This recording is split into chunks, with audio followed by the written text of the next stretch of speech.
इश्टानू देव आमचो मोग करता आनी आमकां खरी शांती आनी जिवीत दिवंक सोदता. देवाची उतर आमकां सांगता रोमन्स चॅप्टर 5 वर्स 1.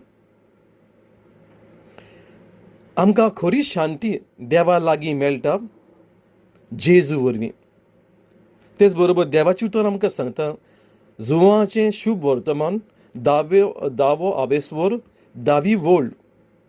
जेजू सांगता हांव सुबाम जिवीत दिवचे पासत आयलां. पूण एक आडखळ आसा. ही आडखळ जावन आसा आमचें पातक.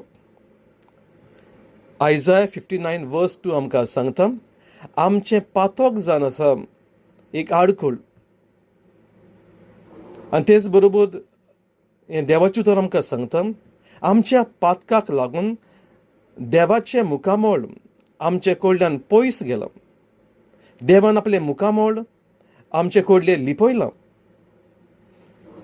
तर देवा कडेन आमी कशीं पावोंक सोदता? देवाशी पावपाक एकूच पूल आसा, एकूच निसण.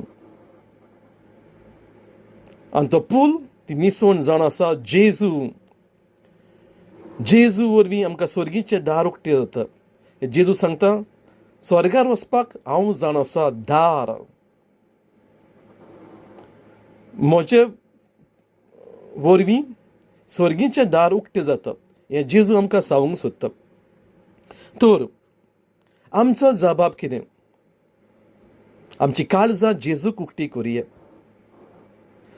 रेवल्यूशन चॅप्टर 3 वर्स 20 आमकां अशें सांगता हांव तुज्या काळजाच्या दारा भायर आसा, उमऱ्या भायर आसा आनी हांव दारार मारता. तुका तर आयकूंक येता? तुजें दार उक्तें कर आनी हांव तुजे भितर येतलो. तुका आयज खरी शांती जाय, सुबाम जिवीत जाय, तर तुजे काळजाचें दार जेजूक उक्तें कर. म्हजे बरोबर मागणें कर. जेजू, हांव आयज पातकी म्हणून ओळखून घेता. पातकाक म्हज्या पाठ करता. तुका म्हजो देव आनी सोडवणदार म्हणून मानून घेता. हे म्हजे भितर बिराड कर आनी म्हाका तुज्या पवित्र आत्म्यान भर. हें मागणें तर तुवें केली. तुजें नांव आतां स्वर्गार बरयलेलें आसा आनी हें नांव कोणाच्यान आनीक पुसूंक जायना. तूं साल्वार जालो. आनी जेजू सांगता तूं तर म्हजें सोत मानता